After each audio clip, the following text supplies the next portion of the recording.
français.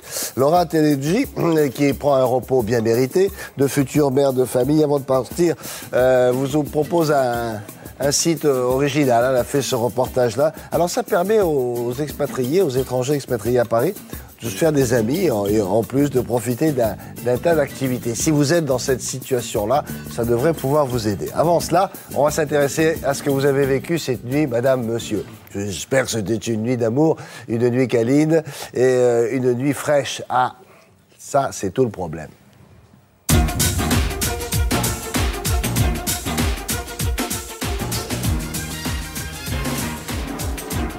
Oui, parce que avec des températures nocturnes comme celles dont on pouvait supposer, ça ne passe pas très bien. Bon, le lit est un peu chaud. Est-ce que vous seriez d'accord pour un lit climatisé? Vous dites, ouais, c'est une blague. Non, non, le lit climatisé. Et ça a été prouvé, comme dit l'autre, prouvé par des médecins qui sont tout à fait intéressés par ce problème-là. C'est pas un gadget. Ah non, pas du tout. Surtout qu'on sait très bien que le frais permet l'endormissement, permet de récupérer également, d'avoir un bon sommeil réparateur.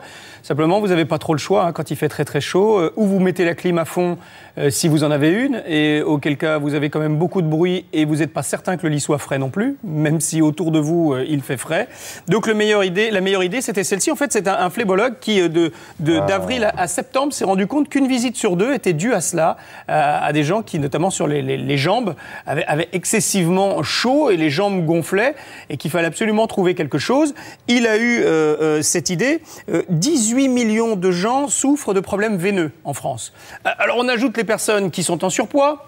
On ajoute par exemple, vous parliez de Laura, les futures mamans qui ont parfois du mal à dormir quand il fait chaud.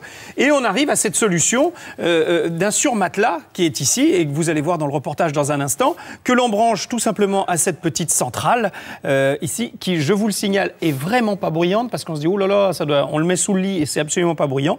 Et du coup, eh bien, dans votre lit est diffusé, enfin plutôt dans le surmatelas bien sûr, est diffusée de l'eau qui peut aller de 18 à 48 degrés, parce qu'il y a ceux qui préfèrent un peu la chaleur, pas à l'époque de chaleur, mais enfin quand ce sera l'hiver. Donc quand vous avez un petit filet d'eau qui vous parcourt le dos à 18 degrés, eh bien vous êtes quasiment allongé sur une climatisation. Ça rafraîchit tout. Ça le fait. Ça le fait. Tout le lit, quoi. Ça le fait. Je vous propose de regarder ce que ça donne dans les fêtes. Oui.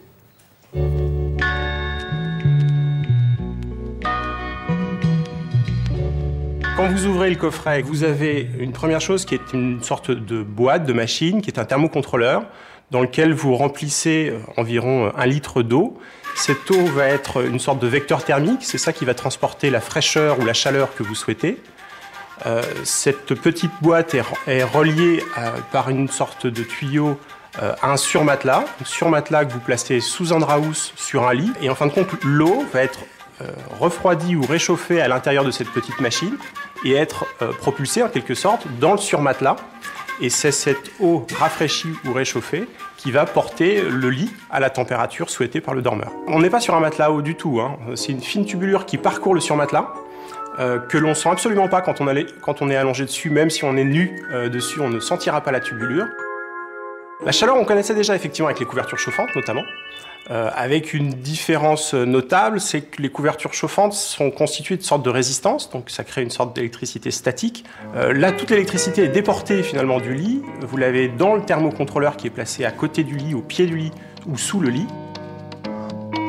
Si en pleine nuit, vous avez trop chaud, trop froid, vous souhaitez changer la température, pas de problème, vous avez une petite télécommande qui va vous permettre de choisir une nouvelle température, plus fraîche, plus chaude, au degré près, entre 18 et 48 degrés. Le produit fait moins de bruit qu'un ventilateur aujourd'hui, moins de bruit qu'un climatiseur d'appoint par exemple.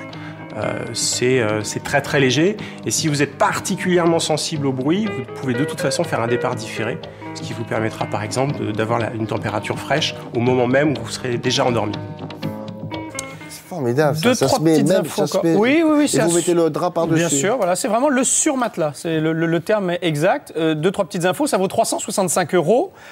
Vous avez cette petite zappette qui n'est pas bête du tout, parce que vous imaginez que dans la nuit, vous ayez après un petit peu trop froid, plac, vous n'avez pas besoin de vous lever, aller au bout du lit pour aller l'éteindre, d'un seul clic, ou vous remontez un peu la température, ou vous coupez directement. Donc ça, c'est pas bête. Puis j'avais posé une question idiote, monsieur que vous avez vu là, comme d'habitude. Je dis, mais pourquoi on n'en fait pas un grand pour deux places, une place, comme vous l'avez vu dans le reportage? Tout simplement parce que c'est vrai qu'on n'a pas forcément envie d'avoir la même température, même quand on est en couple. On partage pas tout, forcément. On partage pas tout, donc on peut avoir chacun la sienne, et un à 18 degrés et l'autre à 25, très, par très exemple. chaud et pas... Exact. Hein? Bien vu, William. Voilà. Allez, à tout à l'heure. Merci beaucoup. La revue de presse de Jean-Paul Chapelle, avec, vous allez le voir, à la une de tous les journaux, le même personnage.